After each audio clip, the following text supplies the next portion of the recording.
I was like feeling very fall cozy. I was like, oh, I'm in my So sweater. I have my I know tea. I have my sleep token sweater on for the first time. It was just cold enough for it. I'm so fall vibes, I fall know it like vibes. actually got below like 80 degrees in I Texas know. for like the first time, and I was like, oh my god, it's time for pumpkins. Let's go. Okay. All right. Hi everyone. Welcome to the Cosplay Crunch. Each week we gather to talk all things cosplay and conventions, from personal experiences, useful tips and advice, horror stories and hot takes, and sometimes the latest news and drama. We have it all.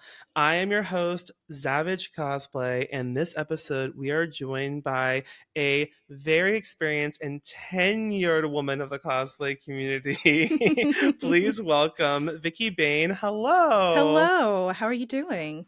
I am zen and peaceful, except for how stressed I was crawling around under my desk trying to get the microphone to work moments ago. That's all right. That's okay. Hey, you got to roll with the punches.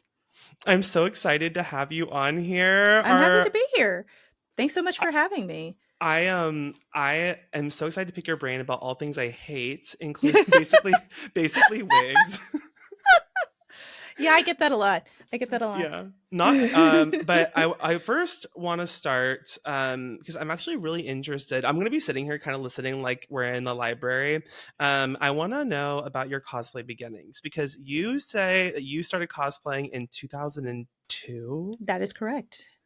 Tell That was me a about long this. time ago. That was the era of Party City Wigs or amphigory.com if you could afford it. That was, using broadcloth or whatever was available at Joann's because that was all that we had. That was like one of the, I guess, that at that time it was like really picking up steam. So more and Hmm. more things were coming out, more and more tutorials were happening, just more and more stuff was picking up. Hmm. So it was like expanding, coming into the mainstream a little bit more because more companies were starting to notice, oh, hey, there's something happening with all of this stuff. Like, people are buying all these fabrics, people are buying all this crazy stuff at Home Depot. And so, yeah, it was just one of those things where there was like a lot of experimentation, a lot of, new stuff happening, a lot of creativity happening I because feel like it nobody was had done it everyone running before. around. Yeah, it was Yeah. everyone running around having no idea what to do Mhm. and just like using popsicle sticks and hot glue and Mhm. trying to make something. Yeah, using fiberglass with no masks. Yeah, it was a lawless time, but it was also a lot of fun because it was new for a lot of people, and so a lot of new stuff was happening. That's kind of how like I started with like wig styling. There was like Mhm. one really big wig stylist. Her name was, or gosh, their name is Katie Bear. I think they're still around actually, but in a different capacity. I think they still have a blog somewhere. But that's how I learned how to do all the basic stuff that I knew how to do back then. And so it's one of those times where it was like the building blocks were starting to come into play, and then it just kind of like took off from there. So, what was your first, like, how did you even figure out or learn about dressing up as characters or conventions? Like, how did you first get introduced to this? Like, So when I was in high school, um, I was friends with all the weird kids, of course. of But course. I was super into Sailor Moon, and one of my friends, like, they had like one of the manga from Japan, like it had been translated, but it was like fresh from Japan, and I was like, oh my god, this is so cool. And they were like, hey, have you gone to A-Kon yet? And I was like, what is A-Kon?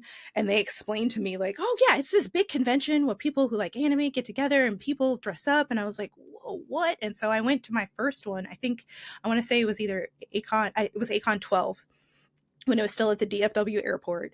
Wait, And wait, wait, wait, wait. yeah, Akon was it? Akon used to be at the yeah, DFW it was a airport. lot different back then. There used to be two different Hyatts. And so there was one that was like off the airport side, and then there was one that was attached to Terminal C at the time.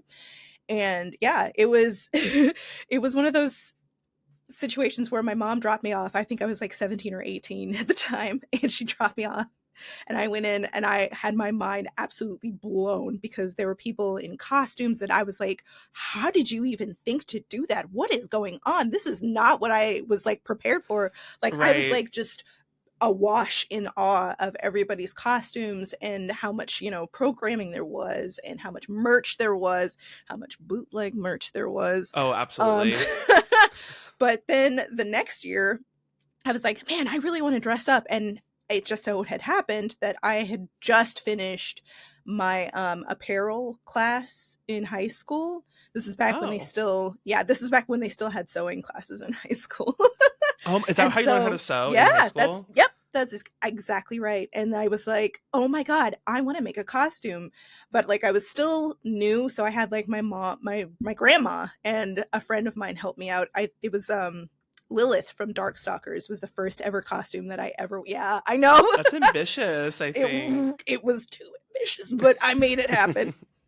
But yeah, I was like, that was the first costume I ever like made with my own two hands with a little bit of help. And then I went and I had such a great time. And like, they were like, oh my gosh, let me take your picture. And it's like, oh my gosh, this is the best thing ever. And then the next time I went, I think that's when Helsing was really big. So I went Mm. as Sarah's Victoria, which is where my part of my cosplay name comes from. And that was like the first costume that I made completely from scratch. It was a disaster because it was made from broadcloth and glued on like craft foam that I painted poorly. And just I had like a friend let me borrow one of his old like army ammo boxes so that I could carry it around. And I was like, you could not tell me anything. I felt Oh, so absolutely. amazing. It was like so awesome. And since then I have like never wanted to not do it. It's been so much fun. I really like creating things, and I really like looking at challenging designs and being like, oh, what can I use? What in my bank of knowledge do I have that I can, use to create this sort of thing? Yeah, for sure. I think, well, I want to go back to the Hmm. etymology of your name. Is that the right word? Entomology? I feel like I that's think like so. not, I don't know if that's correct English. Etymology? Etymology? We need You're, Mindy on here to tell I us know. how to spell these things. Seriously. I want to know the origins of your name. Yeah. So you said part of it was from Helsing, the Hmm. Victoria part. Yeah, Sarah's Victoria was my favorite character back then. And I had a different cosplay name back then from, I'm not going to talk about which which manga it was because it's kind of problematic, but like what wasn't back then. But Right. I changed it because I was like, this isn't really fit. It's not really a name. I want it to be a name. And it's not like everybody's cosplay name has to be like a name. But I took that for the Victoria part, and then Bane was just one of those things where it's like, I know that this is like kind of goofy, but like in occult runes and stuff like that, that's like the bad one. I was like, ooh, that sounds sinister. Let me tack that on. I know, Oh, I know, it I know. is. It's like bringer of death or something like that. And I was like, That's yeah, that so sounds. edgelord of I you. know, I know. But yeah, that's how I was like, yeah, these two things sound awesome together. So that's how I came up with it. That's so funny. So, Mhm. and you also mentioned that so you had your first experience, you were solo at a Mhm. con, Mhm. and it was very much like being inundated, sensory overload, not knowing Oh what's yeah. happening. Your second experience, you actually went back in cosplay after Mhm. putting your sewing skills to work that you learned from high school, home Mhm. ec class, or you said what did you call it? You So there were two parts to it. They split it up in two different semesters. The first one was nutrition, which was the cooking class, and then apparel, which was the sewing class. apparel. Okay, Hmm. gotcha. That's so cool. I wish I had that when I was in school. Right? I That know. makes me mad that they don't. I know it's so frustrating. So you had that experience, Mhm. and then what was the first like do you remember if there was like a pivotal moment in which you found yourself to slowly slip into like the cosplay community at large within Texas, or was there like Yeah. kind of a gradual descent into madness? It was definitely gradual. Like as I started going to more, because at the time I thought it was just Acon, and then it became aware to me that there were more than just Acon, and there were Hmm. more than just ones in Texas. And so I started meeting new people, making friends with people, and just really connecting with a bunch of my friends that I'm still friends with today. And then branching out online and cosplay.com, those forums back in the day, like making friends with new people, and then going. I've only been to like a couple of out of state cons, but even that, being able to meet those friends there, it's like one of like I was like, I never want this to end. This is the best thing ever. Meeting new people and having fun and sharing this geeky, nerdy hobby with everybody. That was like one of those things that I wanted to keep going. I love that. So when would you was so okay, I guess Mhm. you mentioned wigs and we talked Mhm. about that because I think that that's definitely tied to part of your cosplay identity, obviously. Mhm. I think it's a big part of what Yeah. makes you such a unique and like really well-known like creator is that you are so good with the fibers and with the hairspray and with the hot tools. Has that always been a part of your cosplay like from the beginning or how did you actually because okay, I guess let me step back one step. Mhm. I've been cosplaying for a while, Mhm. but I have never gotten to a point where I have been like, oh, I actually really want to focus on my wigs. I feel like if usually I tend to pick characters that don't have crazy hair. And then the ones that have kind of more of an involved hairstyle, I have to like pray and make a little sacrifice at the altar to make sure these wigs don't come out looking absolutely busted. Fine. But all that being That's fine. said, I feel Yeah. like I never was like, oh, I want to learn how to do wigs in the same way that I was like, I want to learn how to make armor. So, like, for you, was there like a driving force or a specific cosplay behind you wanting to learn how to get really good at wig styling? Or, like, I Mhm. guess, how did that come about? So I have always wanted to do costumes as accurately as I possibly could. And for me, that meant head to toe, top to bottom. And I was relatively, okay at wig styling, but I was like, I have to make sure that because I don't look like this character, that every piece of it looks like the character so people aren't confused about what character I'm supposed to be. And Mm, so for me, it was kind of an understanding that, not everybody was going to understand why I was cosplaying a character that didn't look like me. right. And so I wanted to be sure that there was never going to be any mistaking who I was cosplaying. And also, I really, really strive to have things be, I don't want to say perfect, but as I'm struggling for the word, but as As like clean or like as yeah, presentable as you can as make it. yes, exactly. As crisp as I can make something, I want it to be that. And also for me, it was really important to be able to take these like two-dimensional characters and make them make sense in three dimension. So it was really important for me to like be able to find like, 360 images of the characters that I was looking for so that I could make sure that I was doing that accurately. I wanted to honor the character as best I could and represent the character as best I could. Gotcha. So I want to take it one step into what you said. You said Mhm. that because you didn't look like physically like the characters, you felt Mhm. you pushed yourself even further to embody what you could with the Mhm. characters' costumes and wigs. Was that part of like the backlash that definitely was I think very very prevalent and still is prevalent Mhm. today with like cosplaying characters outside of like your body shape or skin tone or like race? Was that like part of what was happening? Because Oh yeah. obviously with Japanese media, how you could probably count on one hand how many like black characters there Mhm. were in just Mhm. media at large. Especially back So then. Yeah. especially back then, and Mhm. also I do feel that while I think within the cosplay community, people have gotten better and more aware and just more, I guess, open minded about Mhm. the world. Mhm. I think there definitely exists a level, and certainly back then, where people were like, Mhm. oh, you're the black version of X Yep. character, Mhm. right? Yep. How was that like shaping your experience, like, I guess, throughout what you mentioned before? For a while there, it was bad. Like, it was really bad, and that's not to say that there aren't parts of it that are just as bad today, but there was a lot more advocacy for being inclusive than there was back then. Like, it was Hmm. almost non-existent back then. I've been called every name under the sun, Yeah. and for a while, I thought, "Man, maybe I do wanna quit. This sucks. I hate doing this because it felt bad to be called so many names and to be told that I shouldn't be doing something that I absolutely love just because I don't look like a character." But at a certain point I stopped and I really like looked at the situation and I realized that I can't let these people get to me.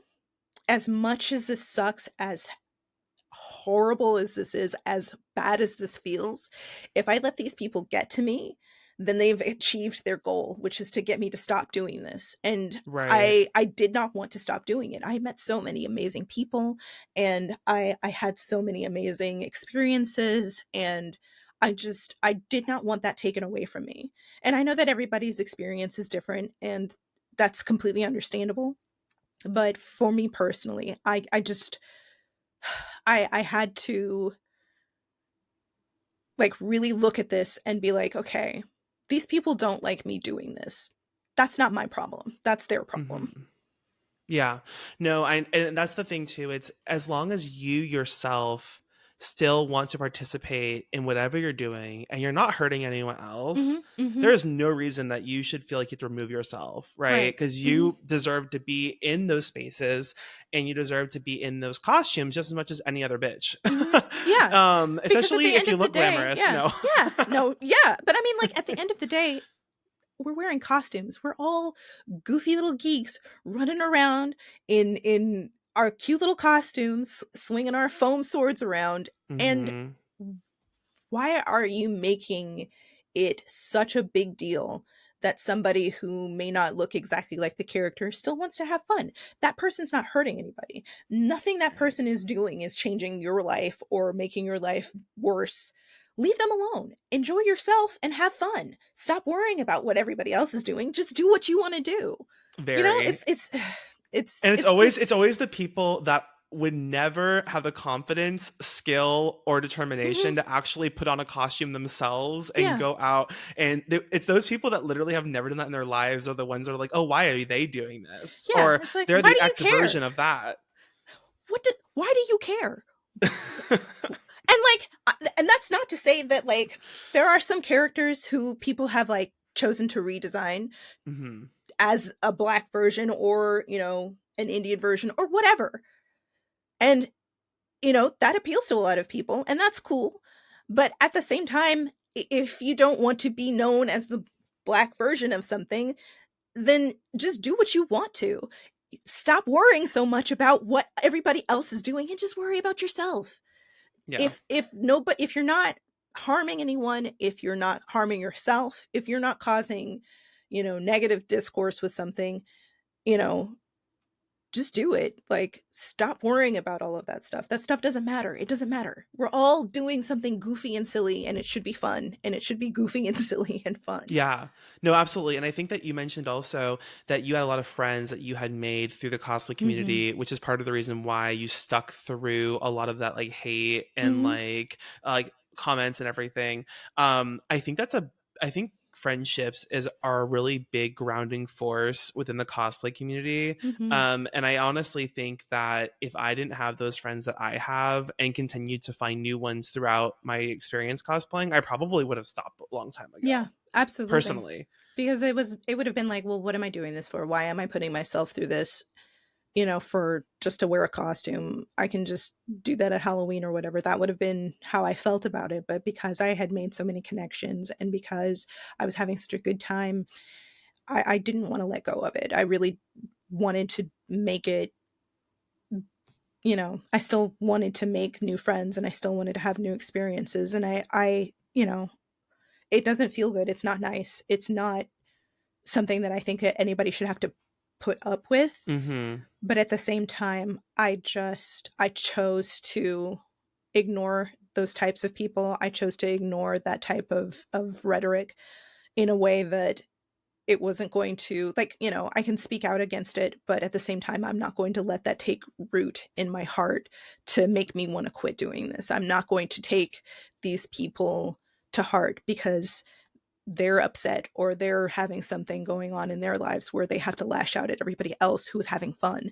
because they Right. can't have fun, or they're dealing with something where they can't have fun and they can't feel good about themselves, so they have to make you feel bad about it. And then I'm not going to deal with that. I'm, you know, that's not my problem. Again, that's their problem. Yeah, very that. And it's like sounds cliche, but it's always the people that Mhm. have some other type of like bullshit going on in their own lives that are the Mhm. ones that are coming after others. Mhm. It's like it's the saying hurt people. Yeah.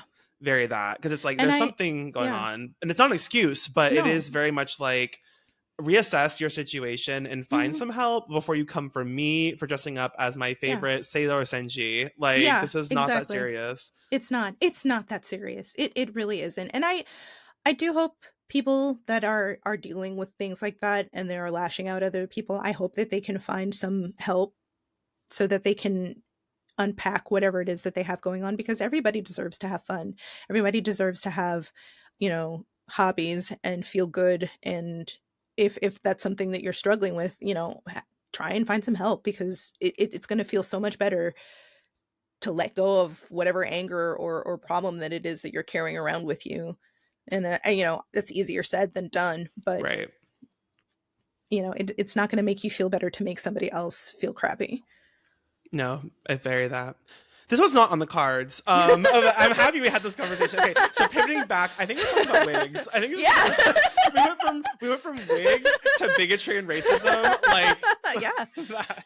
Yeah. Okay, But I mean, for me, so it's tied together, so it yeah, made yeah, yeah. sense. So hey, pulling it back. So you said that, yeah, because of all these Mhm. factors, all these external pressures, good or bad, Mhm. you were like, yeah, I need to embody all of my controllables to the Mhm. highest level of detail and quality that I can. Mhm. And that includes the costume, but that also includes the wigs. And these Mhm. characters, a lot of anime characters, especially like the female characters, have, highly stylized wigs, and Cuckoo. they're usually long, which is Yeah. the worst because the tangling. Yeah. So from when did you kind of like, was it a slow like, oh, I'm gonna like, did you take any classes, or how did you even Mm-mm. like, because back then it was hard to Yeah. learn how to do this. Just like I said, the first person that was doing wig styling was Katie Bear, and I soaked up everything that they put out with a sponge. Like, it was just like, give it to me, give it to me, give it to me. Yeah, let's go do this, let's go do that. Like,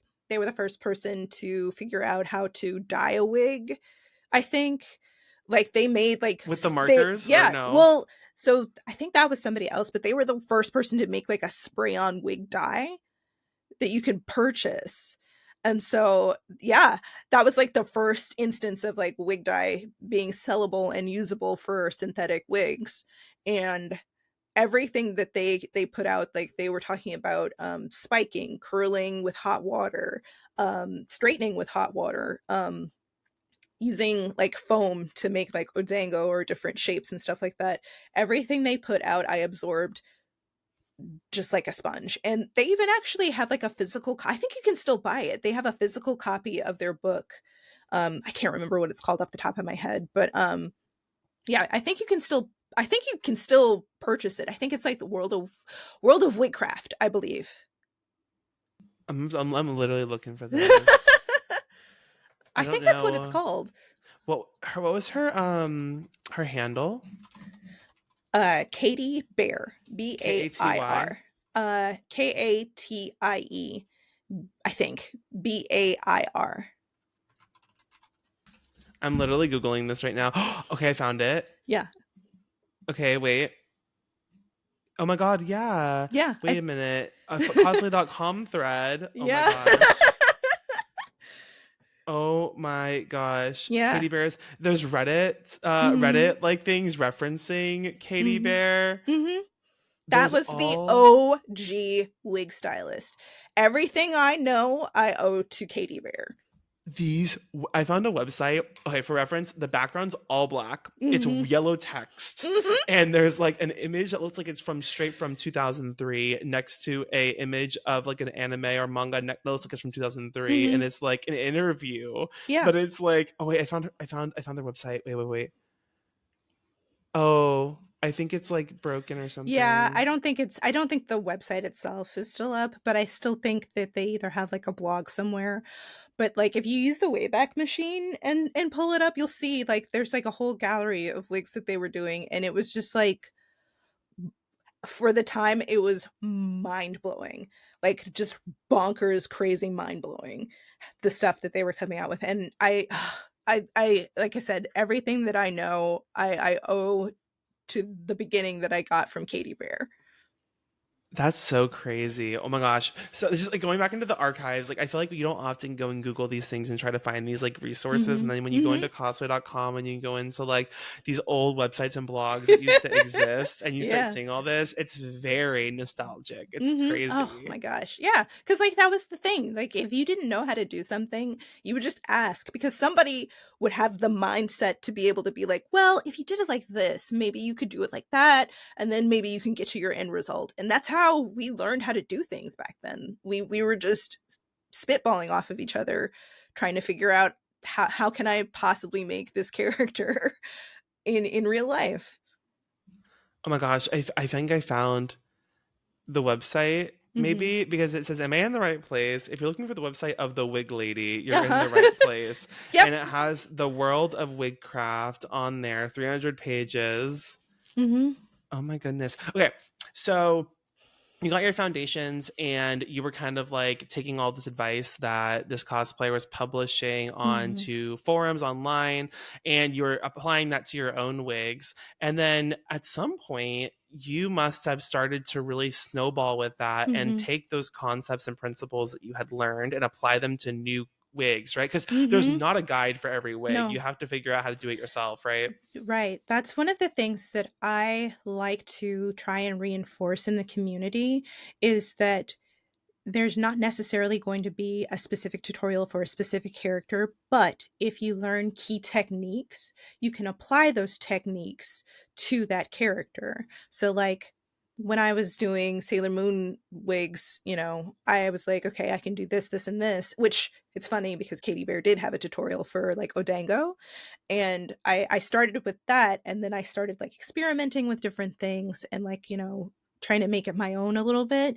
And I'm at that point where I have like my own like system for those particular types of wigs, but I did that using the information, the knowledge that I learned from back then to reapply it and sort of morph it a little bit and experiment with that information a little bit to come up with something a little bit new.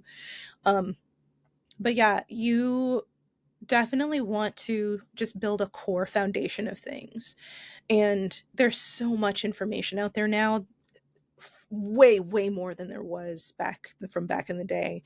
And yeah, you just have to make sure that you can understand and have that kind of mindset to apply what you already know to something unfamiliar.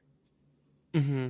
I Mm-hmm. think that translates to a lot of cosplay too, Mm-hmm. because Mm-hmm. like the end of the day, there are some times where you really have to use really strange techniques Mm-hmm. to sew a material to something else that you've never seen done before or pattern something bizarre. And it Mm-hmm. doesn't happen all the time, but I think it happens when it does happen. Having the arsenal of skills and experiences to Mm-hmm. draw upon is definitely so important because it Yeah. can feel overwhelming. Yeah. And I think that's something that some of the newer people in the community may not understand. And there've been a couple of different cosplayers to talk about this too. I'm not the first, but you don't have to come out of the gate with something incredible. Your first costume doesn't have to be a Sekizo recreation of one of their works. You can start small and work your way up to it. You should start small and work your way Hmm. up to it, because if you try and take on something that's outside of your skill level, you're going to get frustrated and you're going to hate the way that it looks. You're going to be mad at the person who wrote the tutorial because, like, well, I tried it and this didn't work. And it's like, no, start small, build up your skill level, and work your way up to those gigantic, impressive costumes. And, that's not to say that you can't do that at your first step at, but it's going to be frustrating and it's going to be difficult because you are trying to work off of a skill set that isn't quite at the level that you would need to do something crazy big and crazy impressive, which, again, that's not a problem. You shouldn't feel like you have to come out with these crazy elaborate costumes right off the bat. You should start small, build up your skill, learn new techniques, practice them as often as you can, and then you can start, leveling up. That's why they Right. have different categories in cosplay contests, from novice to journeyman to masters. You're going to start somewhere. Everybody starts somewhere. You Right. you And don't need to also, be. like a master at the very at the out right out the gate, Mhm, like, mhm, oh, I feel like also, do you think that, and I don't know that I know enough people that have started cosplaying like post pandemic mhm, versus pre or earlier, but like I feel like I wonder, and this is more of just a question, is I mhm, wonder if the newer cosplayers have less of the ability to creatively problem solve for things because mm, almost everything exists already in a tutorial or a YouTube video or a mhm. book. I Whereas like when I started, and certainly when you started, Yeah, those those resources did didn't. not Yeah, exist. I think that is a problem where you have an oversaturation of readily available information. You think you stop, you know, innovating, and which is something that I absolutely always want to push, is that you should always be innovating. You should always be looking at what's out there and what's available and trying to, see if you can tweak it a little bit and see if, like, if it doesn't exactly fit what it is that you're trying to do, see if you can think of a way to use that base and build off of it and do something new. I do think that that is something that happened, and I think that happens a lot where, more information is available. It's like, oh, well, somebody already did this, I don't need to do anything new. But Hmm. I don't think that, even with myself, for as long as I've been doing this, I still love innovating. I still love thinking about new ways to do stuff, or new ways to use different materials or applications for said materials. I think that um, the availability of the information does, in a way, stunt innovation, but you can still build off of what is already there to do new things, to be a pioneer for something. Like, like when Warbler first came out, nobody really knew what to do with it until that one person Right. started doing stuff with it. And so you could be that person who learns how to, who creates a new technique for something. You could be that person who, finds a different application for something that already exists out there. So yeah, that's one of those things that I always push for people to do, is just try and think about it from a different aspect. Try and think about it in a different way. Like, yeah, this person uses foam for this. Yeah, this person uses that for that. But how can you use this? How can Yeah. you make this new? I agree, and also I think that's something that I've realized too. Because like for myself, I think that when I first started, throughout my first years of cosplaying, it was very like, well, either resources did not exist, Mm-hmm. or I was too like brick-headed to go and actually find the resources that were there. Yeah. So a lot of it was trial and error. Mm-hmm. And I think I got to a point where I was starting to, one, become aware that Google existed and like resources were available Mm-hmm. eventually, and two, that like I got more confident in the skills I was doing. I was just trying to refine them. And Mm-hmm. then what I've realized with this costume I'm working on right now for Halcyon from Baldur's Gate is that there's a lot of things going on in this costume that I have had to go and look into other Exactly. like crafting Yeah. communities and Yeah. find from them. So like it's like, oh, like I went to like I don't even know what to call them, like the wreath community, Yeah. to like figure Yeah. out how to like preserve leaves Yes. Oh that my way they wouldn't God. fall apart. Yes. And I was like, because I was like, and it was me Googling, like, I don't even know, because you start with something and you're like, how do I Mm-hmm. even do this? And you start going down this rabbit hole on Google into Yeah. different blogs and forums. And then, like, okay, let's see if this works. And like, Mm-hmm. TBD, because I haven't finished this project yet, but Hey, but and even if it doesn't work out 100%, you tried something new. You went right. outside of the box of cosplay, and you went and you looked for something. And I do that a lot too, where I have like this thought in my mind and I type it into Google as just like a phrase and see what comes up. And usually I can like kind of like piece together something, or I can find something that again is not in any way shape or form cosplay related, and still apply it to my costume. But yeah, that's exactly what I'm talking about. I love stuff like that. I love when people like think outside of the box. I love when people try new things that nobody may have tried in cosplay before, or they've applied it somewhere else and then they bring it into their costume. I Yeah, love that stuff. very. I love that Because it's stuff. like you can't just look up like how to make a leaf cape, and it's like, what are you gonna get from that? Like nothing. Hmm. And then you're like, okay, well, let's break it down into the components, and Yeah. then see if I can think of ways to do this. So, I think this project, I'm taking it slow, and I'm like making sure that I spend the due diligence on researching and trying to do new techniques that Hmm. I can really put my best into, because it's kind of like a moment of like, I don't know, it's kind of weird because like after you do cosplay for so long, you can get into a rut where you're like, Hmm. oh, I know how to do this, I execute this, I do it. Like Laios Hmm. from Dungeon Meshi was very that for me, where it was like, I know how to make Hmm. foam armor well and quickly, as it turns out, because that was done very quickly. I know how to sew. These are Hmm. basics. I can Hmm. sew them easily. I know how to finish 3D prints, assemble them, paint, and like all of that. So I was like, yeah, like I can just do this. So it was like very much like autopilot, very like brain off. And Hmm. sometimes it's nice to do those projects, right? Yeah. But on the other hand, it is really nice to take it back a step, pace yourself, and work on something that is completely out of your comfort Hmm. zone, that pushes Hmm. you to develop yourself creatively, because it's so nice when you figure something Hmm. out. It feels so much more Yeah. fulfilling, I think. Yeah. It's, oh my God. I love that feeling of like, I don't know if this is going to work, but we're going to do it. And then it more or less does work out exactly the way you wanted it to. And you end up with like this beautiful piece that you're like, man, I did that.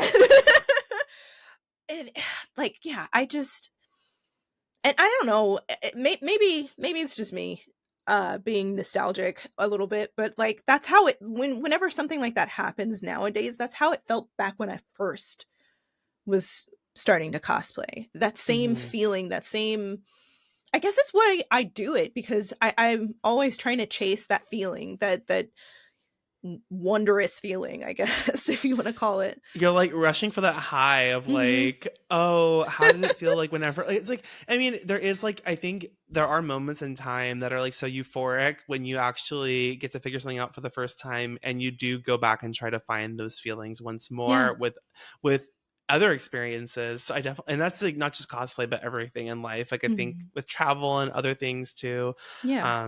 I totally see that. How have you seen cosplay change since you, Mm. and I guess, okay, because there's the thing, I think maybe not from when you very first started, because I think Hmm. when everyone first starts, you don't really have a grasp on the community. You don't really have a grasp on like the at large, like what's going on, the culture, because you're Hmm. still figuring it out and you're navigating through this huge, like subversive at the time Hmm. culture. Hmm. But how have you seen the cosplay community change since you started getting more involved in the community to today? I Just in some think ways. I think the biggest difference for me is back when I began, it was just us, we the cosplay, scene was just people interested in cosplayers. And then as it got bigger, and then more and more people started discovering it, and more companies started discovering and social media, it just bloomed into this completely different thing. Now it's not necessarily all positive, because there are a lot of I feel unnecessary drama related things that happen with people clout chasing, or you know it being like a popularity contest, people being angry about outcomes of contests. And it's like, maybe take a step back and remember that this doesn't really matter to anybody but us. um, it's not the end of the world if you don't win a costume contest. It's not the end of the world if somebody gets more likes on the same costume that you made.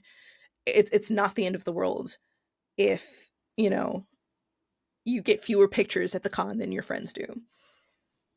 You Right. shouldn't, everybody likes to have attention, but at the same time, regardless of how much attention that you're getting, you should still just want to do it for yourself. It should still be something that makes you feel good. And if it doesn't make you feel good, then don't do it.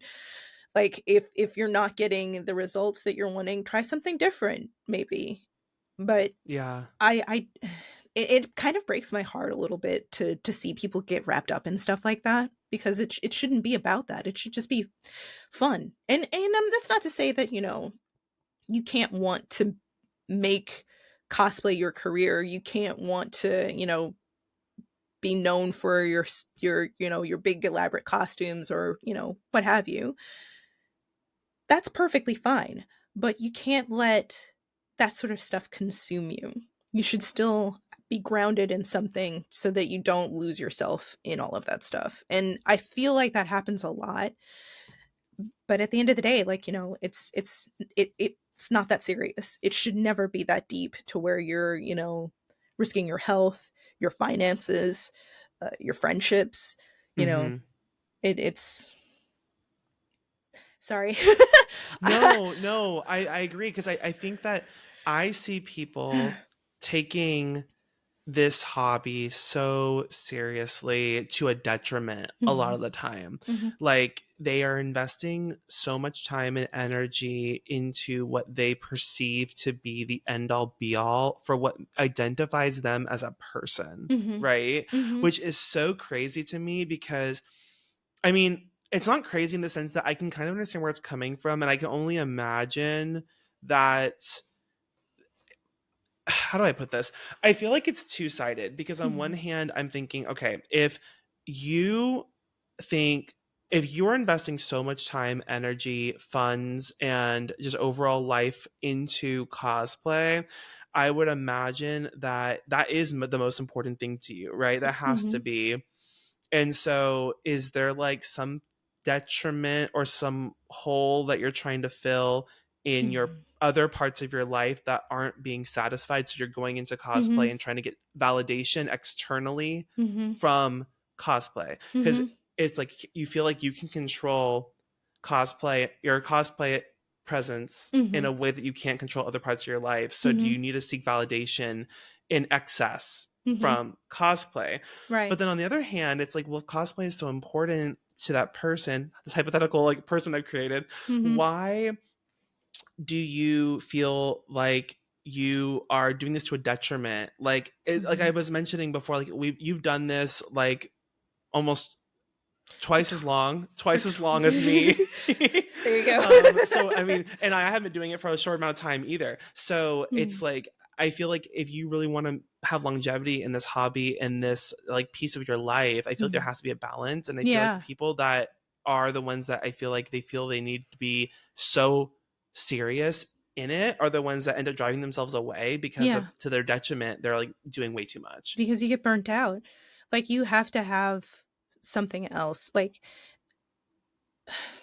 how do I put this? You have to make sure that even if this is what you want to do, like this is what you want to turn into a career. I mean, I'm my primary source of income is my wig commissions, and I have to make sure that I'm still separating myself from that a little bit, so that I'm not making that the only thing that I'm doing all of the time. I still have my, well, what is technically my day job, and I can't let cosplay get in the way of my day job, because I still need my day job. And I can't let it consume me to the point where it's like I'm just drowning in it, basically. Because I feel like a lot of people let that happen, and they lose sight of what it was really supposed to be about. And I feel like you have to find a way to still have, if cosplay is your work, you still need to have work life balance. You can't do cosplay every day all day, and like with content creation too. I know that for a lot of people, they do have to make content every single day, but at a certain point you need to take a break. You have to step away for a little bit, otherwise you're going to end up hating it. And I took a break this year. I've gone to no, actually I haven't gone to any conventions this year at all. I Yeah, haven't made let's talk about that Yeah. actually. So like you did you take a deliberate step back or like Mhm. what was like kind of the thought process going into 2024 for you? it was literally what I just said. I was not having fun. I was going to all of these conventions. I was spending a bunch of money, and I was like, this sucks. Why am I not having fun? And so at the beginning of the year, I was like, you know what? I'm going to take a step back. I'm going to do one convention. I'm going to Anime Frontier at the end of the year. Yes. Oh my god. Okay, I get to see you there. Yeah. But I needed to step back and evaluate why it was I was having such a crappy time. And it's a couple of different things. I started to notice that a lot of these conventions are just in it to make money, which, you know, obviously Mm. they need to, but the need to make profit has superseded the Quality. the attendee experience. Yeah. And so there's, oh my god, like, not to, but Name back in drop. my Name drop day, them. I'm not name dropping. Oh, I'm just not name kidding. dropping. Okay. I'm not going to name drop. No. But Weebcon. like, no. I'll shit on them. I'll shit on them all day long. But there are others too. There are lots of Yeah. them. Oh, Dark But Realms Con. Can we talk about more? We can keep oh going. my gosh. But like, yeah, it's yeah. Back in the day, obviously we had our complaints about certain aspects of the convention, but we would have like feedback forums, or people would go on cosplay.com and talk about certain aspects of the convention that they didn't like, or something that they wish they had. And the convention heads and the owners would, you know, take that feedback and implement those things. Like back in the day, we had so much more programming. We had like way more like debuts for new anime, new manga. We had like concerts. We had and this is something that's really funny to me. We had AMV contests, which is like anime music video Yes. contest, which is hilarious because Anime Frontier has an AMV contest right now. And I'm like, Live. wait, in the year of our Lord 2024, we have AMV contests back? It's so Yes, good. let's go. But that's what I mean. Like, I feel like it's stepped so far away from putting out stuff for the attendees and just putting out stuff that's going to make money. Mm. And there's that aspect of it. And then I feel, and this might just be a generational thing, but I feel like there's a lot of disrespect for like the venue towards, you know, Oh. other people. Um, and I'm not like singling out one set of people, but I feel like that happens a lot. And so a lot of places don't want to have the conventions there, because who wants to have this convention here and then have a bunch of, you know, weeby kids break all of your stuff? I agree. Well, so here's the thing. We talked about this on season 1. Mm-hmm. It might have been with Yaya. I don't really. I think it was with her. Maybe. Mm-hmm. We mentioned how there was almost like a near the end of 2019. By that point, Mm-hmm. there was a much more heightened awareness socially and culturally, and in terms a level of decorum and respect that people had, Mm-hmm. that had been a gradual build up to that point, because it's taken Mm-hmm. a long time. We talked about everything at the beginning of this episode, right? Like all Yeah. of the, like the bigotry, the inappropriateness, the racism, the sexism, like all Mm-hmm. of that, right? Mm-hmm. Mm-hmm. And it exists in real life, it exists in the cosplay community. And by 2019, we felt like there was a level at which people were like, oh yeah, cosplay is not consent. Mm-hmm. Like cosplay whoever you want to cosplay. Like you can't, like, you know, Mm-hmm. respectfulness and Mm-hmm. like care for one another. And then when COVID happened, it was almost like a backward slip back Mm-hmm. to where we came from, Mm-hmm. and like people were being more inappropriate at conventions. It was all about the clout and about the virality of it all, Mm-hmm. like disrespecting people, property, like Yeah. all of that. Yeah. And not to blame social media, but I feel like social media also has like a very big part in that, because everybody wants to go viral. Everybody wants to have like, you know, their stuff pop off. And, you know, that's fine, but you don't have to do that at the expense of other people. You don't have to do that at the expense of your safety, others' Hmm. safety, of, you know, others' property. Like, you don't have to be a jackass to go viral. I know that might be one of the easiest ways to go viral, but you Right. don't have to do that. And in the end, if that's like the route that you're going to go, people are just going to remember you for being someone who sucks and not someone that you want to be around. Like, it's like when people start drama. If somebody is like, if you come around somebody and all they're doing is talking shit about a certain person or a certain group of people, you're not going to want to be around those people. Right. You're going to end up, just being around the same type of people, angry and bitter for no reason when you could be out there having fun. I mean, very. So it was a combination of the conventions becoming more money driven, get a Mm-hmm. buck, go in, go out. A combination of the general culture shift of like Mm-hmm. like a more disrespectful nature of the general environment. Mm-hmm. But these are things that you can't necessarily control Mm-hmm. yourself. So how are you? Are you taking a different like outlook on cosplay or a different Mm-hmm. approach to cosplay going into 2020, end of 2024 into like the Mm-hmm. next year? Or like what Yeah. is that, what have you been like kind of processing with throughout the year? So for me, what I am intending to do is to just do what I want to do.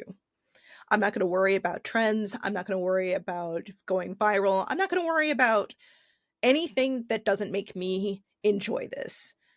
I'm not going to I'm not going to stand for people being disrespectful to others. I'm not going to stand for, people destroying property when, it's like, hey, if you do that, they're not going to have us back. Or hey, if you do that, we're not going to have a convention here. Or hey, we're not going to have a convention at all.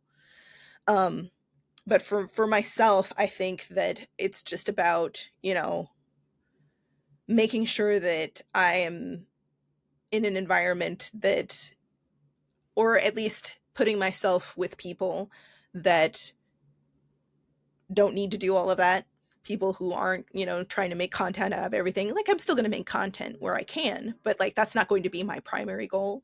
Right. I'm just taking like a step back a little bit from how things are currently going towards, and trying to step back and take things to way a little bit they used to be. Because again, I was going to so many different conventions every year and spending so much money and having a lackluster time. I can think of the conventions that I go to that I have a good time at and just go to those. And, you know, I want people to follow suit. Like, if you go to a convention and you're not having a good time, don't go to that convention. Find one that might be a little smaller and you might have a better time at, and go to that instead. Like, or put together your own little thing, like not a convention, but like, a cosplay day out or Yeah, for something. sure. Like, oh my God, like some of the best days. Okay, some of the best memories I have, and this doesn't happen anymore. And I feel like Hmm. people just a lot. I feel like the majority of cosplayers don't get this experience anymore. Was we used to have days out on a weekend with a group of friends, and we Hmm. would go to the park, and we'd find a photographer, and we'd do Hmm. photos together, and then we go out to eat dinner afterwards Yep. in our wigs, Yep. like at the restaurant, And and everybody be it like, oh, was, where'd you guys come from? yeah, the park, Yeah. the woods. And it was so Yeah. wholesome and so nice. And I feel like that doesn't really happen anymore. And Right. I don't know if it's because like back then there weren't so many outlets to connect online, and so a Hmm. lot of those experiences needed to be had or were better had in person. Hmm. um there weren't as many conventions, so maybe like between conventions like Hmm. we wanted to still see each other. So Yeah. I don't know, I think it's a lot of things, but Yeah. I totally get like I relate to what you're saying, where you're saying I need to recenter myself. Hmm. I need to find what makes me happy with cosplay, Hmm. and I need to literally cut out all the bullshit, Yeah. because at the end of the day, if it doesn't serve my happiness and my enjoyment, I don't need to be a part of it. Exactly. And it's easier said than done, but I feel like you have to go through this cycle of Hmm. like really bad feelings, or Yeah. being really torn with like what am I going to do before Yeah. you can like make that big life change for Hmm. yourself. And that's exactly what happened with me. Like, I at the end of last year, like after Anime Frontier last year, I was like, that was a really good time. But I feel like that was only the only really, really good time that I had. Why am I feeling like this? And yeah, I did have to take a step back and really look at what was going on and why I was feeling that way. And yeah, a part of it was, just the environment. And then a part of it was the way that they're running the conventions. And I really, really hope that more con owners and con chairs start to realize, like, hey, maybe we should take a look and see if we could make the attendees experience better, because right now I feel like people aren't having a good time, people are complaining, all of this stuff is coming up, and like, I'm not going to say specific ones, but there's a lot of conventions out there that are catching some hella flack for how they've, been handling things, and like, things being unsafe, things being, unfair, things Mm-hmm. being not as advertised. Dashcon. Mm-hmm. Yes. Dashcon 2. Anyone? Yeah, an extra hour in the ball pit. But yeah, like, but I think that for my, at least for me, I just needed to start being a little bit more realistic with my expectations of things, and realizing that not everything is going to be, it's not going to feel like it used to be, but I can still go to a convention that I know will have me as the attendee in mind, and not just the profit that they can make off of it. I think that's so well said. And I think that for myself, like at the end of this year and going into the next year, because for me, like coming out of COVID, I was like, I haven't done anything for a year. I'm gonna make and like go to these Mm-hmm. conventions that I miss and see these people that I miss. So I feel like I've been like almost like in overdrive Mm-hmm. in a sense since then, and I'm getting to the point where I'm like getting exhausted. Yeah, exactly. Mm-hmm. Yeah, That's so like exactly it. I'm definitely having to take a look at like balancing like my responsibilities and my time, my personal life, my work life with Mm-hmm. my hobby and my friends, because it's like if I am sacrificing on my like personal life outside of cosplay to say, "Oh, I can't do this weekend because I have to sew." Mm-hmm. I'm like, why am I like? That's not. Yeah. I Yeah. don't want. I don't want. I won't want one or the other. I want both, and I think there is a balance you can find. You Mm-hmm. just might have to sacrifice timelines that you have in your head or Yeah. expectations you have for yourself for some of these things, Mm-hmm. right? Because like, you don't have to have a brand new costume for every, And you that's don't something that happens to me too. It's a yeah, pressure. you do not have to have a brand new costume for every convention. It is perfectly fine, nay, acceptable, to rewear costumes. And like, again, I'm not the first person to say that, and but I'm going to continue to say it to try and get it out there. You can rewear. I have a closet full of costumes that a lot of them I had only worn once, and I'm like, I'm not doing that. I'm just gonna, like, if it doesn't fit, I'll let it out or whatever Hmm. and rewear it, because why am I basically running myself into the ground trying to make something new and shiny for each single convention? I'm not even competing in most of these, so like, why Right. am I doing this to myself? And again, it kind of goes back to this perception on social media where you do see people who have a new costume every convention or every week, but you have to understand, like they might have the budget for that, or maybe they don't, and they're sacrificing some stuff that they probably shouldn't be sacrificing to make that happen, which you shouldn't be doing. You shouldn't be doing that. Hmm. And it's like, I really want people to understand, and hopefully it doesn't come across as like elitist or self-righteous or anything like that, but you guys don't need to be pushing yourselves so hard like that. Like, that's crazy. You're gonna burn out, you're gonna start hating cosplay, you're gonna start hating your cosplay friends who are still doing it when you maybe can't or don't feel like doing it. Don't do that to yourself. Like, take a break, or if you really want something impressive, take a really long time on that one thing until you get it to be the way that you want it to be. Like, you can take your time with a really big costume, especially if it's like financially draining. Just do it a little bit at a time. I tend to not do that unless I've like budgeted for it really hard. I'm buying things piecemeal, I'm not doing everything all at once. um Right. It's expensive. It's yeah, so it is so expensive. expensive. Oh my Man, god. oh Like, my god, God. don't get me started, because like, there's like this one twill at Joanne Fabrics that I love using for like pants and stuff.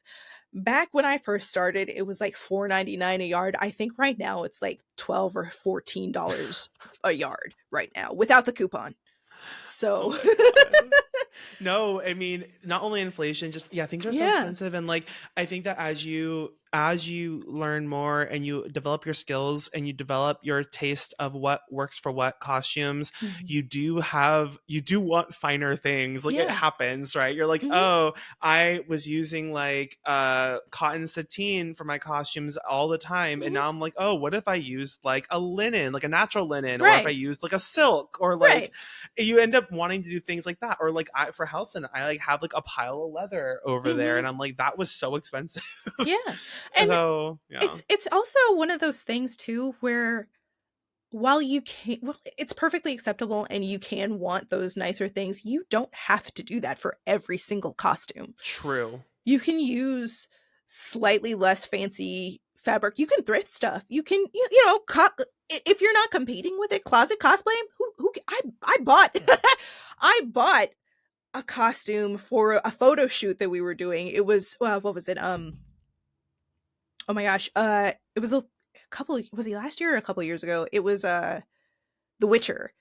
Oh, okay. So me and the geeky seamstress and my friend Fauna Cosplay, we all did like the three main ladies from The Witcher. Yeah, yeah, yeah, And I was like, I don't really I don't really want to make that. So is it yeah. cool? And everybody was like, oh no. We're just gonna buy these and you can just buy a costume and then make slight alterations to it. You can make it fit better. You can replace some of the crappy accessories on it to make it look better. You don't Yes. have to make stuff from scratch every single time.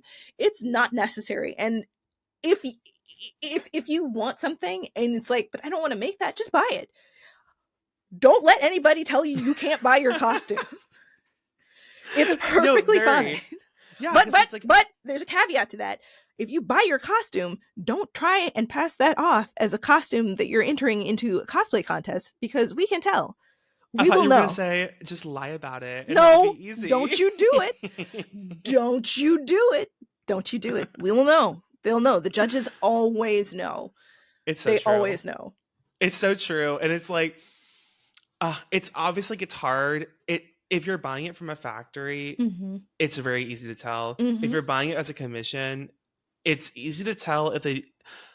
It's Here's the easy thing: to tell if if they somebody is don't wearing a know, costume outside of their skill level. yes, Because if you, as a judge, are asking them questions about the construction of that costume and they can't tell you, or they're vague about the construction, or if they don't have a build book, or if they do have a build book but they're somehow not present in that build book, that's a no no. right, right. That's a super no no. There was a No, whole scandal back in the day about something like that happened. which one? Do Oh, you it remember? it was it was one of those things where this particular cosplayer was known for having really big elaborate costumes. They were winning a lot of competitions and like they were impressive. What year was And this then about? Do you remember? like 2006, 2008 maybe. Okay. And not to Were they in reboil Texas? cold tea. Yeah. No, I literally want to know. No, Yeah, no, yeah. this is.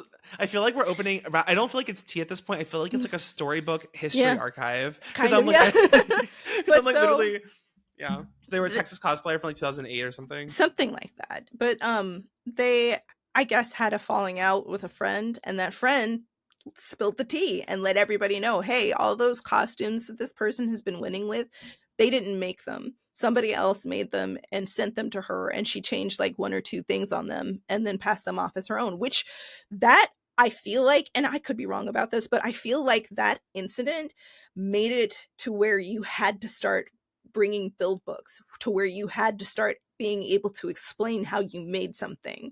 Because back in the day, that's not how cosplay contests necessarily were. That's not how prejudging worked. Like prejudging back in the day was just, the judges walking around and like taking a brief look at like you would be in line and In they would line, just come yeah. by and look at your costume and then, move on to the next person. It was not the involved process that it is today.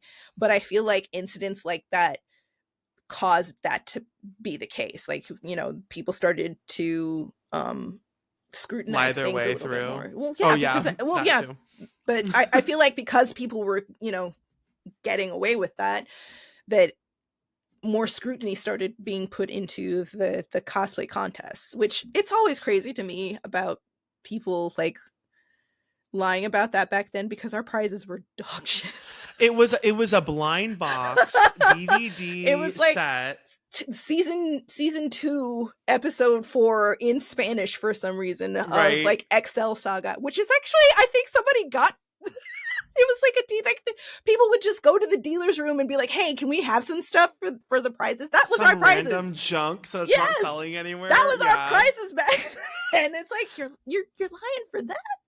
Yeah, no, that was right when I entered the cosplay community and started competing. That was the tail end of the dealer's room leftover trash that they would just like throw into a brown paper bag and be Yeah. like, okay, here's your prize. And you'd be like, Yeah. what is this?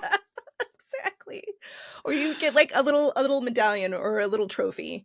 But like yeah, like nowadays it's a lot different, and I like lying about it. It's just going to make you look bad. It's just going to hurt you. It's not you're always going to get found out. Like Hmm. you might be getting away with it now, but somebody is going to tell on you. And it's Right. not worth it. It's It's not not worth worth it. it. Reputation follows, or Mhm. even if you don't have reputation, you'll gain a reputation for Mhm. doing that, and then Mhm. be like And you won't be kept able from to it. compete because I think this is something that people don't seem to realize is that for as widespread as cons and contests are, the community among judges is actually really small. And we talk to each other Yes. constantly, and we will tell everybody about your bad behavior. So just, Yes. it's not worth it. It is not worth it.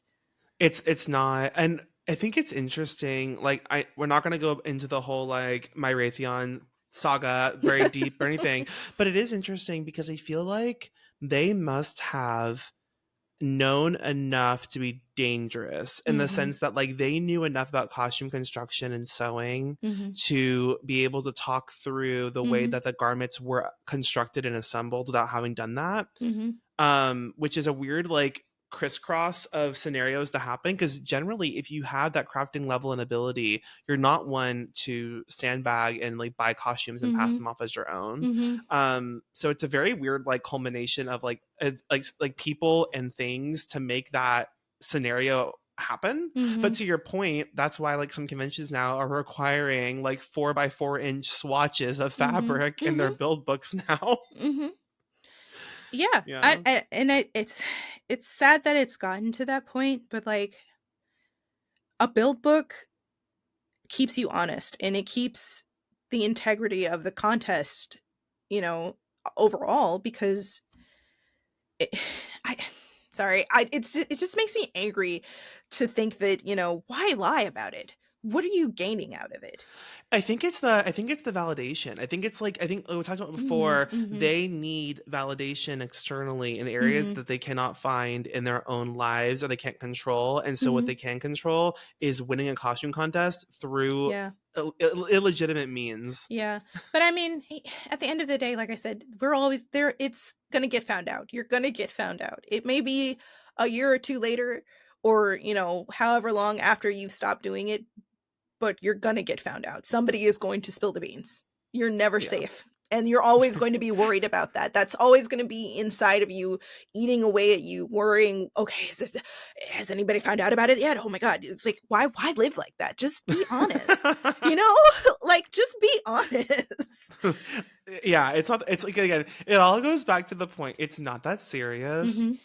And also what's so bizarre too is that like I think a lot of the motivation for most people to enter costume contests are is the fact that you're being recognized for work that you did, and it's Mm-hmm. really nice and Mm-hmm. very like um very fulfilling to have your work recognized. But if it's not your work, then what are you actually getting out Yeah. of this? Yeah. Like, I Yeah. don't get it. I Like, don't what either. what is the motivation behind it? Because it's like, is it the prize? Probably not. Because most conventions, the prizing is not significant enough for you to like put all the effort forth to go and lie your way through a Mm-hmm. contest. Like, is it the clout and recognition? I guess, but then I that puts a guess. target on your back, Yeah. and then people will like know that like, They're, oh, you mm-hmm. won New York Comic Con. Oh, okay, let's see. Well, let's go look at your work, and then you go Yeah. look at their work, and then you realize something's And it not adding doesn't up. match. It doesn't match. Yep. Right. Exactly. It's just not worth it. Like, and again, I'm not like trying to be a bossy pants or anything like that. Wow, what an old way to say that. Bossy I pants. know. But like, it's just so much easier to just not do that. Mm-hmm. It's just so much easier just to be honest about it and work on something that is at your skill level and then work your way up. And I'll say this, not winning a contest, I don't even like to say it's like not winning. It's like, going to a contest and not placing. It doesn't matter because guess what? You were still up on that stage, having everybody hoot and holler for you, having everybody see the really good work that you did. And, you might, learn some stuff from some of your competitors. You might make some friends. Stop going into contests with the mindset of, yeah, I'm going to win this. And Go it's the in end and, all be yeah, all. exactly. Yeah. Go into it with the mindset of, I might not win this, and that's okay. I still had a good time doing this. And I still, you still get that rush, that thrill of being on stage and posing and having your picture taken. And like all of that stuff is fun. And, placing is great. It feels amazing, but it's not everything. Mm-hmm. It's not everything, and again, it's not that serious. I feel like we always talk about this and we can say this all day, but like at the end of the day, I think you have to live through it. And I Mm-hmm. think there's something to be said about experience because like we could be telling this to like the cosplayer at home that's like working on their cosplay right now Mm-hmm. and thinking that the end all be all is them placing in this contest or entering. But at the end of the day, like until you've gone through the cycle Mm-hmm. of the years, I guess, of churning through the cosplay Mm-hmm. scene, I think that really is when you get to the moment of like enlightenment, quote Yeah, unquote, where you're like, it's not it's not like, that serious. It's not that deep. you It's never gonna be that deep. And like, you might find yourself making cosplay and having a good time with it and taking your sewing skills and doing something else with it at the end of the day, something that oh, for is more sure. serious. Like I have friends who are working on like Marvel movies and stuff right now because they started out doing cosplay, they kept building their skill and then they were able to, take that outside of just cosplay. You know, that could be something to strive for. Absolutely. Mm-hmm. But at the end of the day, cosplay is still just cosplay. It only really matters to us geeky nerds out here, okay? And you shouldn't be beating yourself up over not winning a contest. It's not that serious. You still had a good time. Did you still have fun? And if you didn't, ask yourself why that is. Right. Exactly. Very that. That's the moment where you have to be like, what's going on? And what's happening with myself, why do I feel this way. It's Mm-hmm. so helpful to break it down and like really get and figure out like what is motivating you and how are you driven in different ways, Mm-hmm. because if your only motivation in this whole hobby from all the aspects we talked through is just winning a trophy, then maybe there's something happening there that we have Mm-hmm. to unpack. Mm-hmm. And again, Yeah. everybody likes to win. Everybody loves recognition. But at a certain point, if that's not, if you're not happy just to have tried, then maybe you need to take a step back. Yeah. And figure out why you feel so miserable about that. It's just, I've seen so many people just like quit because they weren't getting like the adoration or whatever they felt that they Mm-hmm. deserved. And it's like, well, but what about everything else? What about the people that you met? What about the friends that you made? Is all you care about was winning, then, you know, what about the rest of it? Like why have you gone through all of this just for that to be the one thing that you care about? I don't know. I guess for me it never really made sense to have that be the only thing you care about because I've had so many different experiences and I've met so many amazing people, and it's just not that serious. That's like the phrase I think for this whole fucking episode is it's not Not that that serious. serious. Okay, I want to ask a little more about wigs and pick your brain before we talk about Yeah, something else. So, absolutely. um what are your top tools for wig styling? And I know it's very vague, and I know some of them are probably going to be things that we've heard about, but I do want to Hmm. hear from you, from your Hmm. personal experience, from your years and years and years and years and years of Hey, doing hey, this. easy, easy. what are your top tools that you Man, use for your wigs? the things that I will, so let me tell you this. I use like regular like hair cutting shears. You don't need regular hair cutting shears. You can use just regular scissors. When I first started, I think I still have the scissors that I was using when I first started cutting wigs. You don't have to have the top of the line stuff to do this. Now, the things that I will tell you that I can't live without are my clips, my detangling comb, my little wig brushes, and the Uh-huh. hairspray. You see that right there? That got to That be. rack of hairspray. You see that got to be that yellow can right there? That is that is one of those things that if I don't have some, I will leave and go get some. Like if I'm at a convention and nobody has some got to be, I will go get some. That was me. Like I've been in I think I went to did I go to Anime Expo without got to be? I think I did. And it's I like think it was me. one of those things where you're on the phone with everybody that you know there. It's like, hey, you got any hairspray you have got to be? Oh man, that's a lifesaver. Thank you so much. We like I remember one time like there was like 4 or 5 of us in the room and nobody had any. It was like, how did this happen?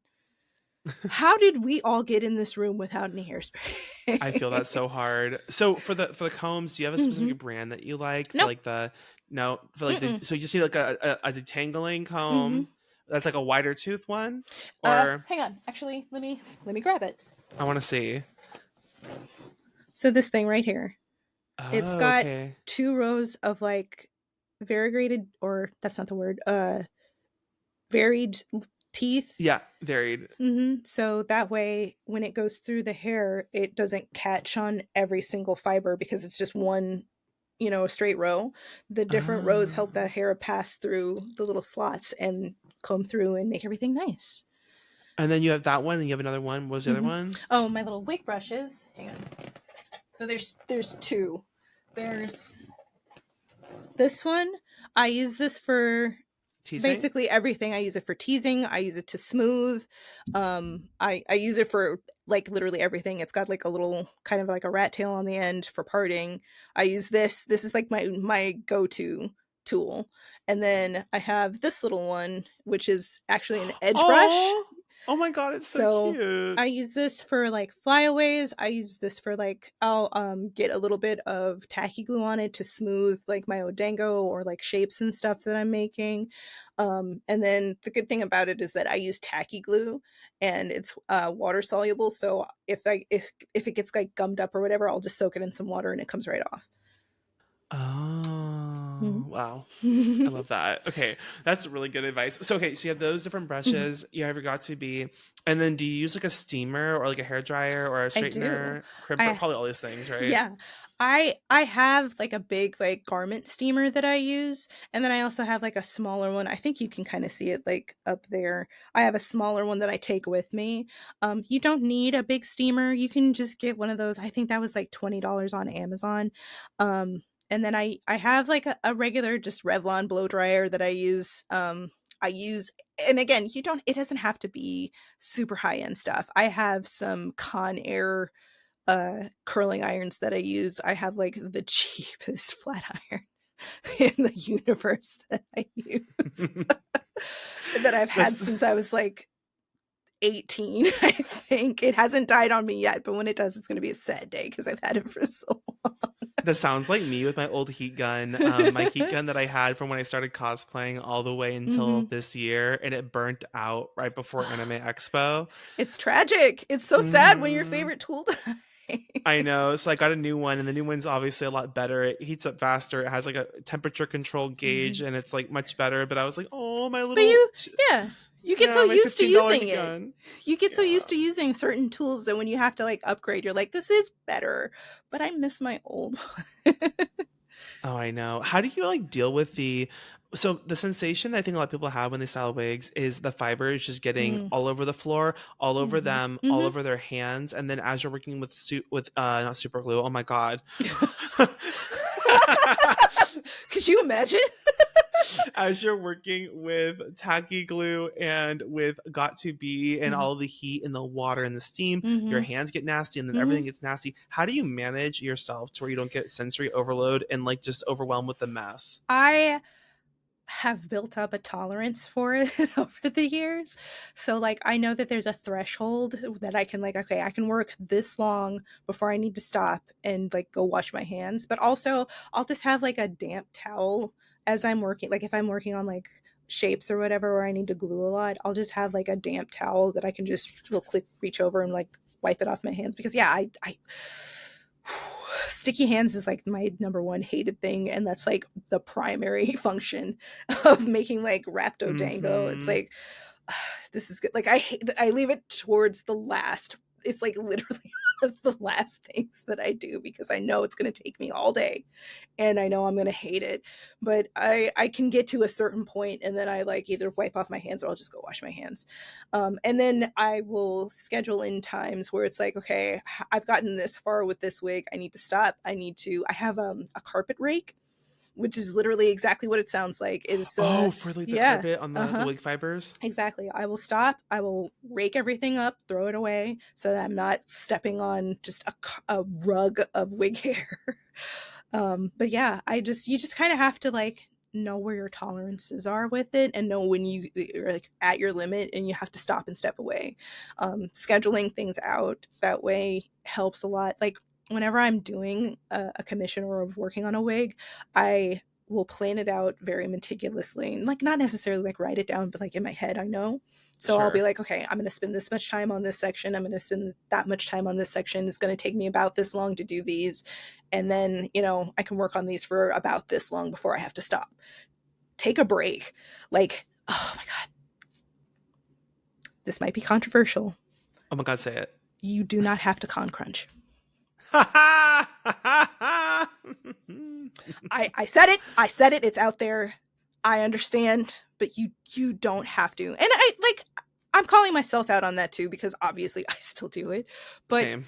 make sure that you're taking breaks. If something is like, if you're having an issue with it or you're having problems with it, just make sure that you're building in time for you to rest, to step away from it so that you can reset, recharge, and not get burnt out on it. Or if you absolutely can't stand it, see if you have somebody in your life that can help you with it. See if if you can commission something. You don't have to do, I mean, like, in I all thought you were gonna fairness, say, see if you can con someone into it. I mean, no, but yeah, just reach out to a friend and see if they can help you with it. Or, if you just can't stand the way that it feels, see if you can commission somebody to do it. But I will say, again, if you have somebody commission something, like if somebody does a commission for you, kind of, and I mean, like, this is one of those things that's like, I feel like you should just be doing, but let people know that that's, somebody made that for you. It's okay. Yeah. It's perfectly fine to not want to do something. Oh my god. And this is like so minuscule, but like back in the day, I used to have my friend put my eyelashes on for me because I just could not do it. I I couldn't do live. it. I'd be like, Rachel, please help. Wait, tell me, wait, would you credit her for the eyelash No, I application? mean, no, Okay. that was like back in the day, so it I was wasn't about like to, I that. was about to say, But I like, would be like eyelash application by Rachel. like if somebody was like, "Oh, I love your lashes," like, "Yeah, my friend put them on for me," like that. Right. But like if you are doing, like, if somebody is doing a commission for you, say that they made that. It's not right for you to not say that they made that. Like, even if you're not like putting it in every caption that you post, tag them in it at least. At Hmm. least. Yeah, that's the thing. I think that what was it? I think for me, it's like if I had something commissioned or had someone help me with something, Mhm. at least for like the first photos, I would actually like put them in there and be like, yes, Mhm. by this person and tag them and whatever. Mhm. Mhm. If it was like serially like over and over again, but then like years later, sometimes I've come back to old photos and been like, oh my God, you know what? I should shout out this person and Mhm. their account might be gone. Mhm. But But you can still, still say, it's yeah. good. I mean, Yeah. it's good to like it's good to support everyone because it's like if you did work for someone else and even if it was commissioned and it wasn't like for free or anything, like they Mhm. still I don't if you Mhm. like their work, I don't see why you wouldn't want to Mhm. like Exactly. promote them and like share them. And that's not like to shame anybody who like their friends help them and their friends like, oh no, you Oh, don't well, have to. yeah. Yeah, but even if your friend did help, you could say so. Like, because somebody else might be having the same problem that you were struggling with, and you went to your friend, you asked your friend to help you with it. That person's going to see, oh, shoot, their friend helped them out with it. They might message your friend and get help from them too. It's about, for me anyway, it's part of building community with one another, Yeah. because almost all of my business comes from word of mouth. And if none of my clients were tagging me or mentioning that I made stuff in them, I wouldn't have any business coming from that, and that would suck because I like doing this. It's fun. And I just feel like it's super easy to just say, yeah, I had help from my friend on this, or, I had this commission from this commissioner. They did a great job. Or if they didn't do a good job, you can say that too. Mm-hmm. Um, Oh wait, not gonna get into that. Okay, so are there any specific types mhm, of wigs that you like the most? Like any types of any I mean, I guess mhm, any type of wig could be a new challenge, a new learning experience, something that you wanted to try that's new, or something that's familiar and just easy to knock out, mhm. right? Because that's Yeah. always nice. Like you get a commission and you're like, oh, I know how to do this, easy, and you just Mhm. like knock it out. But like, is there anything Yeah. you really like to do, anything you like really don't like to do? Yeah. I have to collect myself, but no, I really like, and I get worried about it sometimes, but I really really really like making Sailor Moon wigs. I can Oh make them yeah. in like a day or two now. If and I like to play around with them too and offer like different options for people. So like some of mine have like different bangs on them. Some of mine, like the edges, like the ear tab pieces are pulled back. Some of them are a little fluffier than others. I've done a couple of ones where like I've done like the tails like completely in curls or like braided.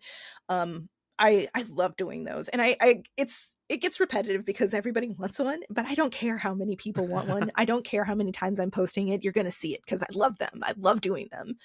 Um I don't like doing Yu-Gi-Oh wigs. Oh, the big cheese heads, the bigs. I just like I'll do it, but know that I'm real mad. It's just they're so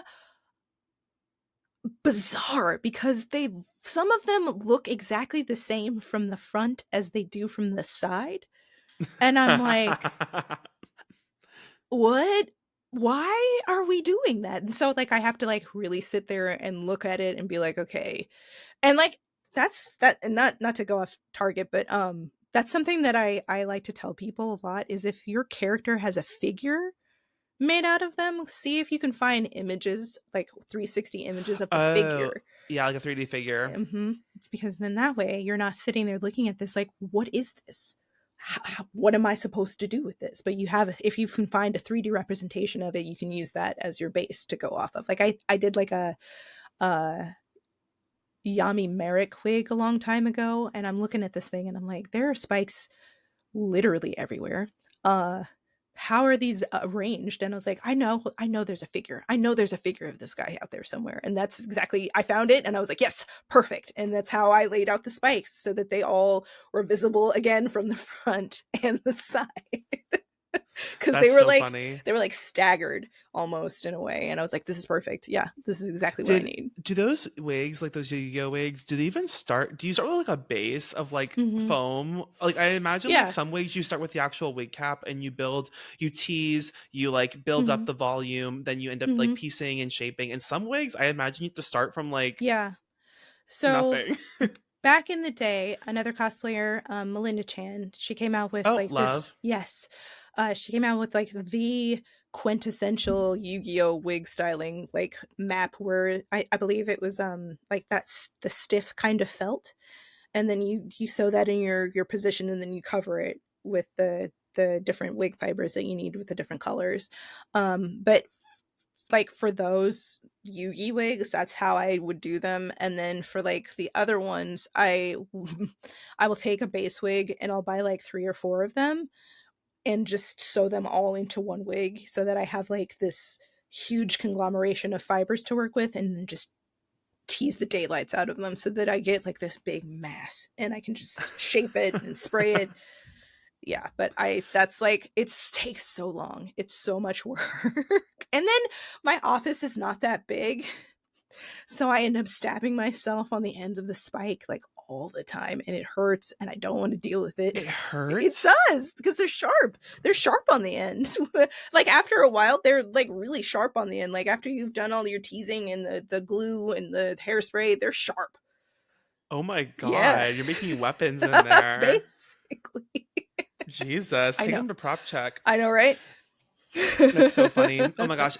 I just like literally I like sitting and just listening to the wig process because I think something I learned about a lot of wigs, anime wigs specifically, is Mhm. it's not even like at a certain point, it's not even hairstyling, Mhm. it's like sculpting. Sculpting. Like there's that there's like the helmet wigs, I guess people are calling Yeah. them. That is a whole like I don't do that often. I'm not great at it, so I'm still learning how to do that, but like I am in awe of people who are building these things because it is literally sculpture. It is like almost architecture with some of like the forms and shapes that they're building. And I'm like, "Ah, this is amazing. You guys are so cool." Like who would have like again, this is another part of innovation. Like who would have thought to do that at first, and then somebody did it and then it took off, and I was like, "Yes, this is exactly what I'm talking about. Like, this is artwork. This is, it's Yeah. like just, it's like another, like, for me, for my wigs, I like to have like a more natural style to them. But those wigs are so amazing. And like, they're, for me, I, I feel like having stylists be able to do either or one or the other, having the option to do or have a wig either a more natural style or in the sculpted style, it's it's so God, it just I get like so like verklempt about it because it's like, oh my gosh, this is so cool. Like I love the options that people have, like Yeah. the different things that you can do with wigs. Like it's so cool to me that somebody thought to do that, and it's so cool to me that like wig styling is evolving in that way and that people are still innovating in that way with it. I love seeing new stuff. I love seeing people experimenting with different like materials. Like I think I saw, and I wish I could remember who it was, but they took some just like that feasible interfacing, Mhm. and then they like ironed the fiber onto the interfacing to create a shape, and I was like, wow, I would have never thought to do that. That would have never crossed my mind to try something like that. But I love that so much. I love that people are trying new stuff. And, it might not work out, but at least you're trying something new. And if it doesn't work out, you can take the pieces that did work and then apply it in a different way. And I know I already said this, but I love the way that cosplay breeds innovation. Yeah, no, I agree. And I'm gonna take credit for the first helmet wig. No, I'm kidding. But no, like this is just like a little anecdote. Is back in college, myself and Owl and Coffee Carol, we made my handsome Jack wig in her Mhm. bathroom. We had the mannequin head propped up on her toilet, and we had no idea what we were doing. And we made this handsome Jack wig, and it was literally a helmet because we used everything in the kitchen sink on this wig. Bitch, we used super glue, Oh hot my glue, god. uh got to be glue, Mhm. tacky glue. Oh, and then we used spray paint, like straight up spray paint. We used acrylic paint.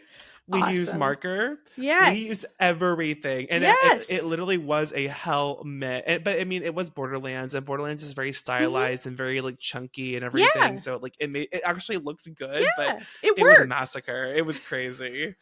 Um. All right. Lastly, I need to talk about your Oni-Con experience. So, Mama, so I was at Oni-Con this past weekend, and it Mm. was a great time. I was there as a cosplay guest, and beforehand, you had messaged me in my DMs, and you said to me, "Oh, you want Oni-Con tea? Well, we're going to talk about Oni-Con 2." Oh man, that was oh man. I can't even remember the hotel that it was at. I don't even know if that hotel still exists, but like a week or two before the convention actually happened, it changed ownership. And I guess the new owners were like, "What the hell is this? What are we contracted on here? We don't want this here." So wait. Where was it? This was in Houston, right? Uh-huh, uh-huh. And And, this was Oni-Con 2. What year was this? Do you remember? oh, I wanna maybe 2007 or 8, I can't remember 100%. I'm old. Y Bear Can I with, look it but up? Can I yeah, try to yeah. find it? Okay, keep going, keep going. But so during that time, before with the old owners, they had sent out, our confirmations, complimentary parking, yada, yada, yada.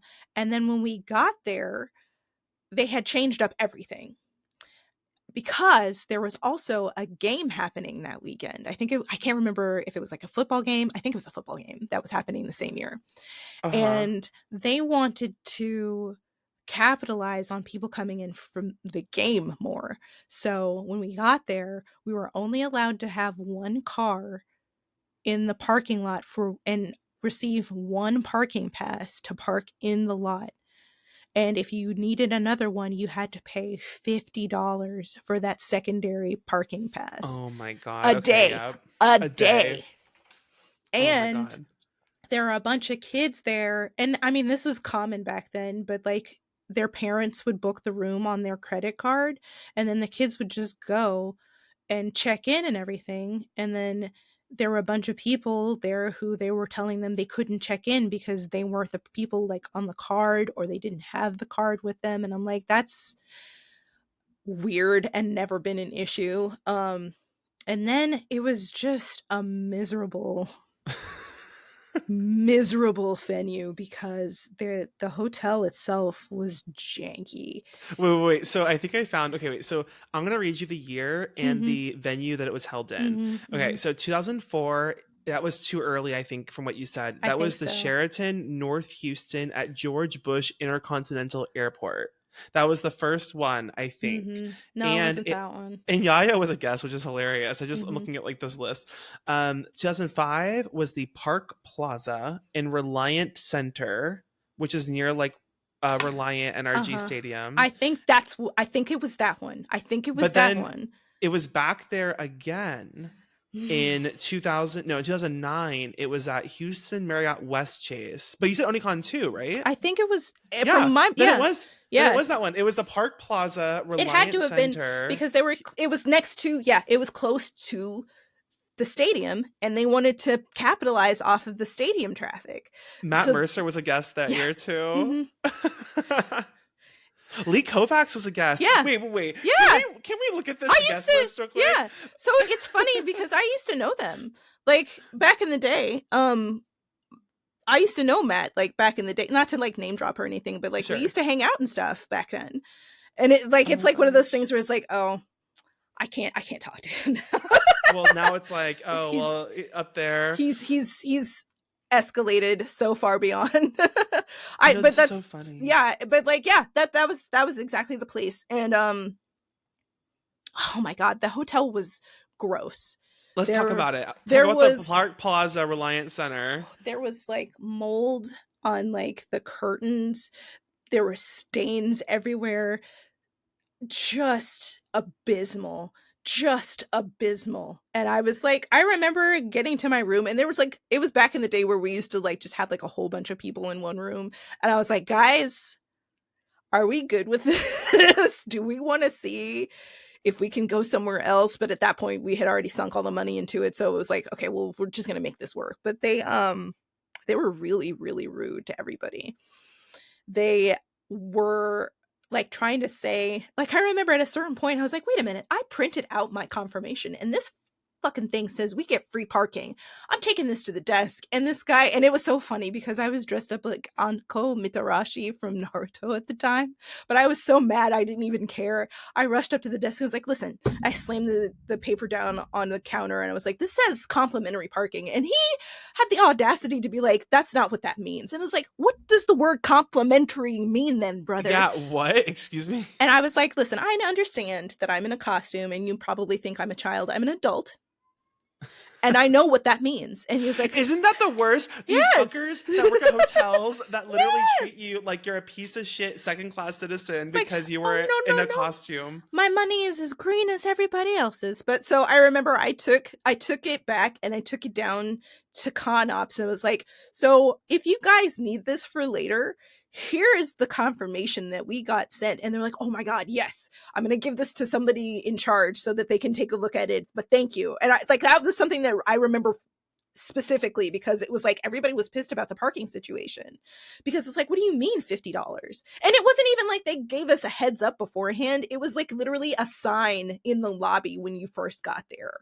And it's like, we didn't budget for an extra $50 a Right. day for the second car that we brought. Are you kidding me? Oh my God. But so we were trying to make it happen. We were trying to have a good time. And I think like the con had wrapped up, like it was just like, you know, the midnight playing of whatever anime or whatever hentai it was that they were playing, and they made us like leave the event space where the con was actually happening. And so we were like, okay, whatever, we'll just go hang out in the lobby and like have some drinks and chat like you do. And we were doing that. We weren't being like boisterous, we weren't being loud, we weren't being like, you know, obnoxious or anything like that. We were just having a good time. Security guard came by and was like, you guys have to go back to your room right now. And we were like, excuse me? This is like the common area of the hotel. I don't care. You have to go. I'm going to call the police. And I was like, call the police? You were guests of this hotel. Hello? And like, I was like boiling mad at that point, but I was like, you know what? Like, we were just like so tired and so pissed off at that point that we all just went back into our hotel rooms. We kept having our little drinks or whatever. And then at a certain point, somebody realized that the first floor of the hotel didn't meet up all the way with the second floor. So there was like the first floor, and then there was like the second floor rooms. So it was recessed back, kind of. Yeah. And so the rooftop off the balcony of the second floor rooms was just the top of the first floor, and we realized that we could just climb over on the balcony and just run across back and forth to each other's rooms, because at that point we were like, fuck it, we're just gonna do whatever we want to do. So we were just hopping up over the balcony and running to everybody's rooms like, hey, what's going on? Like, yeah, it was a mess. It was a whole mess. This hotel swept all the weebs out of the lobby, and was like, everyone's on house arrest. Get back in your rooms on lockdown. Like, you are not a guest of this hotel, you are a prisoner, bitch. Yeah. And no, I'm not even kidding. Yeah. Until the morning, you are not to come out of your room. Basically. And then y'all all looked outside and you saw that there was just a rooftop that you just used as like an expressway to scurry across. Yep, exactly. Between all the rooms. I just imagine all these weebs like no, yeah, Naruto running across the rooftop. I imagine all these weebs Naruto running across the rooftop. I'm not even kidding. That's literally how it and the security guard out there with his light, like looking up. But at that point, they couldn't say anything because we were still technically in our rooms. We weren't in the lobby. So what could they say? Oh my gosh. Okay, so I found the lore. So this Park Plaza hotel turned into a Crown Plaza hotel, which then turned into a Wyndham hotel. And it's called Wyndham Houston at 2318 South Loop West, Houston, Texas. I found it.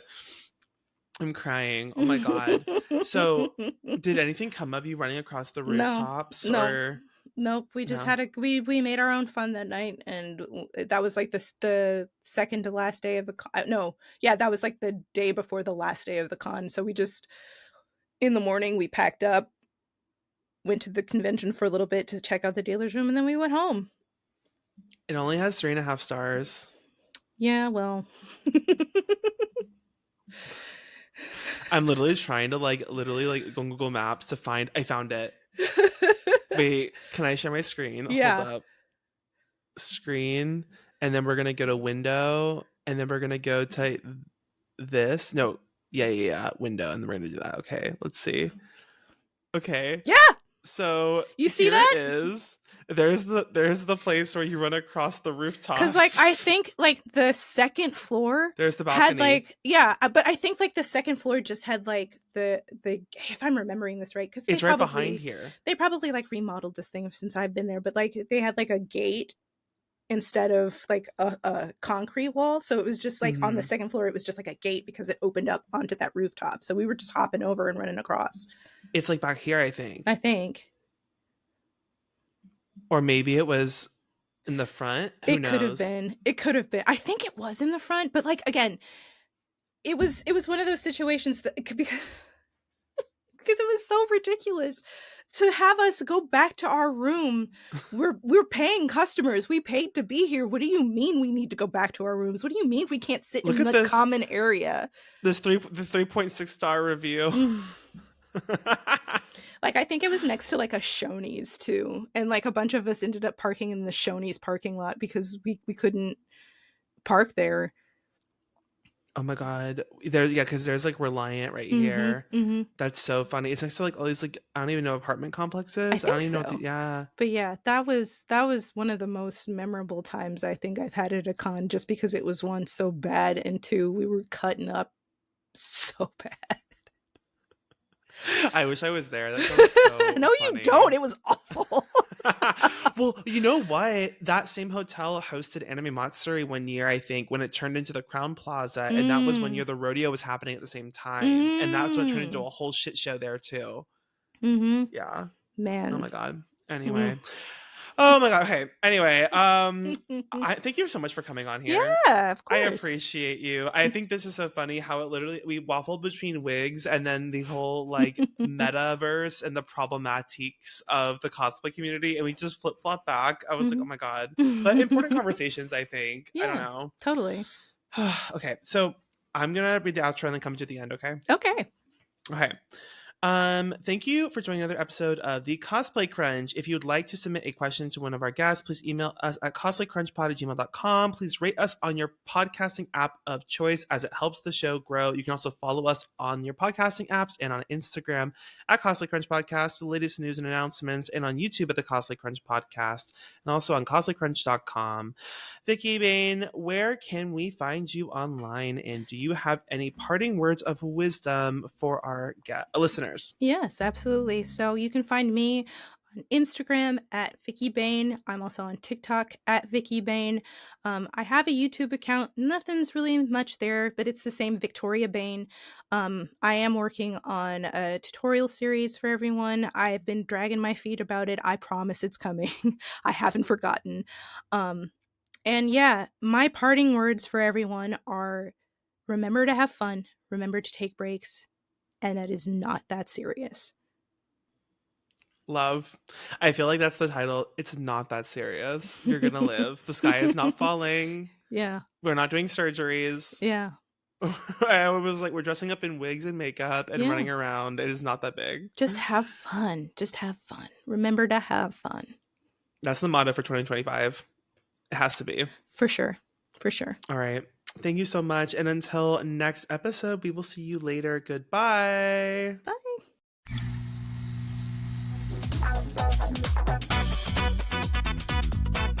The Cosplay Crunch podcast is hosted by Savage Cosplay, with post-production also by Savage Cosplay. Original theme music by Katie Fairbanks. Logo and graphic design by Owl and Coffee.